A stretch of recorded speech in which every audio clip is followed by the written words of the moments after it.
Vallabhaneni వంశీది sharp కాదు కానీ అతను బేసిక్గా భువనేశ్వర్ గారి మీద అవును మాట్లాడింది సార్. మేజర్ ఇది.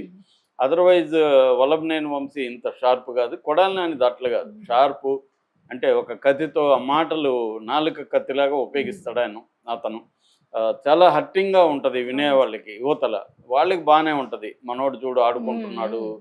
అసలు కొడాలి నాని మామూలుగా ఆడుకోలేదు కదా అని. బాలకృష్ణని కావచ్చు, తర్వాత పవన్ కళ్యాణ్ కావచ్చు, లోకేష్ని కావచ్చు, చంద్రబాబుని కావచ్చు, ఇటు ఎవరినైనా అతను చాలా దారుణంగా మాట్లాడతాడు. వాడు వీడని చంద్రబాబుని కూడా అవును అలా. సార్. అట్లాగే తెలుగుదేశంలో కూడా జగన్ని సైకో అని వాడు వీడని మాట్లాడే వాళ్ళు ఉన్నారు. ఇప్పుడు సాక్షాత్తు స్పీకర్ కూడా అట్లాంటి భాష మాట్లాడేవాడే. బూతులు భయంకరమైన బూతులు మాట్లాడిన వాళ్ళని స్పీకర్ని చేశారు. ఈ రెండు వైపులా ఈ బ్యాచ్లు ఉన్నారు. ఇటు మన జనసేనలో కూడా సాక్షాత్తు నాగబాబు అలాగే మాట్లాడతాడు.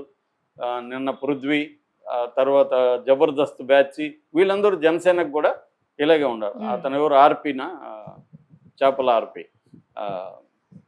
ఆర్పి అయితే దారుణంగా మాట్లాడాడు మన రోజాని వీళ్ళందరినీ. అతను వీళ్ళ వైసీపీ తెలుగుదేశం వైపే ఉంటాడు. సో అన్ని పార్టీల్లో నేను చాలాసార్లు చెప్తాను, వెర్బల్ డయేరియా బ్యాచ్ అనేది అన్ని పార్టీల్లో ఉంటారు. ఈ పార్టీలు కూడా నాయకులు కూడా వీళ్ళని ప్రోత్సహిస్తుంటారు. పవన్ కళ్యాణ్ ప్రోత్సహిస్తాడు, చంద్రబాబు ప్రోత్సహిస్తాడు, జగన్ ప్రోత్సహిస్తాడు. ఎందుకంటే ఈ అవతల వాళ్ళని తిట్టాలంటే ముళ్ళును ముళ్ళుతుని తీయాలన్నట్టు మన వాళ్ళు కూడా అలాగే మాట్లాడాలి. సబ్జెక్టు మాట్లాడే వాళ్ళకి కంటే కూడా ఇలాగ మాట్లాడే వాళ్ళకే ప్రామినెన్స్ ఉంటుంది. ఛానళ్ళు కూడా వాళ్ళనే పిలుస్తారు. ఎందుకంటే ఛానళ్ళల్లో సబ్జెక్ట్ కంటే కూడా గొడవలు కావాలి. గొడవలు వచ్చి లౌడ్గా ఉంటే వ్యూస్ ఎక్కువ వస్తాయి. జనాలకు కూడా మామూలుగా ఒకరు వచ్చి సబ్జెక్ట్ వివరిస్తే బోరింగ్గా ఉంటుంది వాళ్ళకి.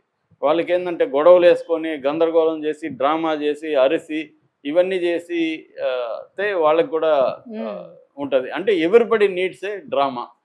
So good or bad. So దీనివల్ల ఏమైపోయిందంటే ఇలాంటి వాళ్ళు బాగా పెరిగారు. నిజానికి ఇది విజువల్ మీడియా వచ్చినాకే ఇలాంటి వాళ్ళు పెరిగారు. అంతకుముందు అంత తక్కువ ఉండేది. ఎల్లో మీడియా అనే అప్పుడు కూడా అనేవాళ్ళు. అంటే ఇవి ఈ ఎల్లో మీడియా కాదు. ఇప్పుడు ఎల్లో మీడియా ఏమో తెలుగుదేశానికి సపోర్ట్. అప్పుడు ఎల్లో మీడియా అంటే పెంగల్ దస్తరాం పత్రిక, ఎన్కౌంటరు, ఇలాంటి వాటిని ఎల్లో మీడియా అనేది. అప్పట్లో బాలగోపాల్ కూడా ఎల్లో లైవ్స్ని డిపిక్ట్ చేసే మీడియా అని కూడా అనేవాడు. అంటే వీళ్ళకి ఒక డార్క్ సైడ్ ఉంటుంది రాజకీయ నాయకులకి. ఆ డార్క్ సైడ్ని ఈ ఎల్లో మీడియా, టాబ్లాయిడ్ మీడియా వాళ్ళు అన్ని భాషల్లో కూడా ఉండేవి. మనకి కన్నడలో కూడా హాయ్ బెంగళూరు, లంకేష్ పత్రిక, ఇలాంటి టాబ్లాయిడ్స్ అక్కడ ఒక 20-30 ఉన్నాయన్నమాట. వాళ్ళ పని కూడా ఇదే. సో అలాగా దాని రోలు తర్వాత ఎల్లో మీడియా, అప్పట్లో ఎల్లో మీడియా రోలు తర్వాత వీళ్ళు తీసుకున్నారు నాయకులు.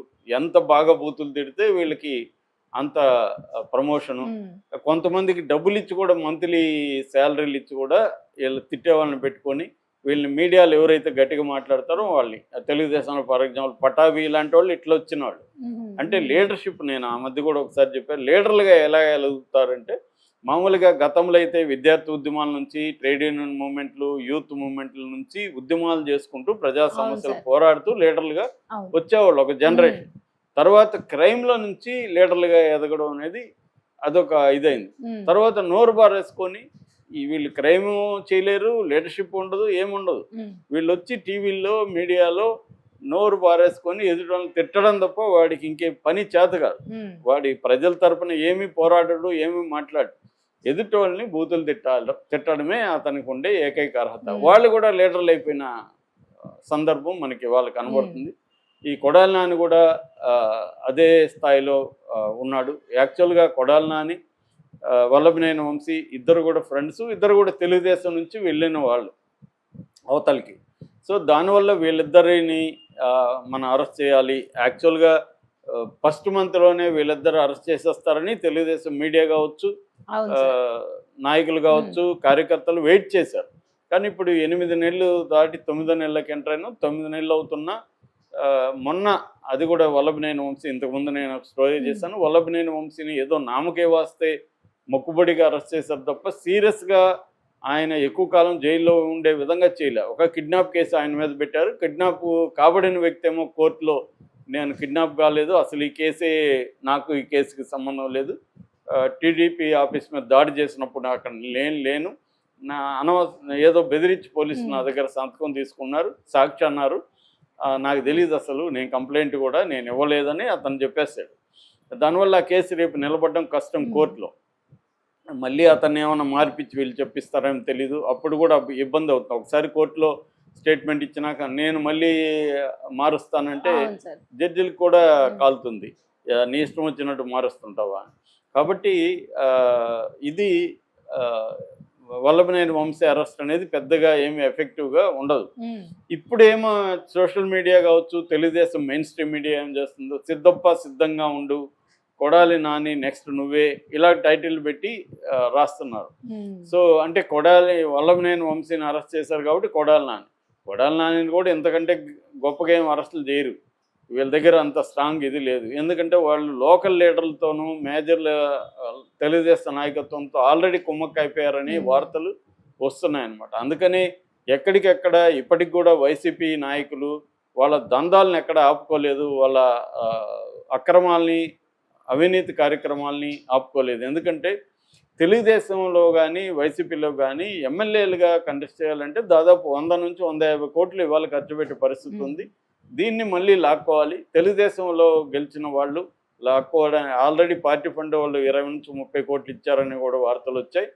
సో ఇవన్నీ జరిగినప్పుడు ఈ పార్టీకి ఒక 30 కోట్లు ఇచ్చి వాళ్ళకు 100 కోట్లు ఖర్చు పెడితే 130 కోట్లు, నెక్స్ట్ టైం నిలబడడానికి ఇంకొక 130 కోట్లు, అంటే ఓవరాల్గా ఒక 300 కోట్లు ఈ 4-5 ఏళ్లలో. ఎందుకంటే జమిలి ఎన్నికలు అంటున్నారు, అవేమన్నా ముందుకు వస్తే చెప్పలేం. సో ఈ 3-4 ఏళ్లలో సంపాదించాలి. ఒక్కొక్క ఎమ్మెల్యే 300 కోట్లు సంపాదించాలంటే అంత ఈజీ కాదు కదా. అందువల్ల మటన్ కొట్టోడు దగ్గర నుంచి స్టార్ట్ చేసి పెద్ద పెద్ద ఇసుక కుంభకోణాలు, మద్యం, అక్కడ ఏ వనరులు ఉంటే అవి అనమాట. మట్టి ఉంటే మట్టి, ఏది ఉంటే అది అమ్మేయడం, అమ్మదగినది ఏది ఉన్నా అమ్మేయడం. సో అది తినేయడం, తినదగింది ఏది ఉన్నా తినేయడం. ఈ కార్యక్రమంలో వైసీపీ వాళ్ళతో ఇప్పుడు మనం గొడవ పడడం వల్ల ఏం లాభం? ఇప్పుడు ఫర్ ఎగ్జాంపుల్ ఇదంతా ఈనాడు రాసింది చెప్తున్నా. ఒక ఎగ్జాంపుల్, ఒక దగ్గర వైసీపీ అతను ఇసుక కుంభకోణంలో ఆరితేరిపోయాడు గతంలో 5 ఏళ్లలో. వీళ్ళు ఇప్పుడు వచ్చారు. సో అతను ఏమన్నాడు, అరే భయ్ నువ్వు నేను ఎట్లాగా ఆరితేరున్నా, దీన్ని ఇసుక ఎలా తవ్వాలి, ఎట్లా ట్రాన్స్ఫర్ చేయాలి, ఎవరికి అమ్మాలి, మొత్తం ఈ నెట్వర్కింగ్ అంతా నాకు తెలుసు. ఇప్పుడు నువ్వు వచ్చి మళ్ళీ ఇవన్నీ స్టార్ట్ చేసి కొత్తగా ఎందుకు నేర్చుకొని ఇవి చేయడం, నీ వాటా చెప్పు నేను ఇచ్చేస్తాను అని ఒప్పందాలు చేసుకు. వీళ్ళకి కూడా అవును కదా, మళ్ళీ అనవసరమైన మన వ్యవహారం ఎందుకు, వాడేదో మనకి ఇస్తున్నాడు కదా, వాడిని ఎందుకు డిస్టర్బ్ చేయాలి అనేది వీళ్ళు కూడా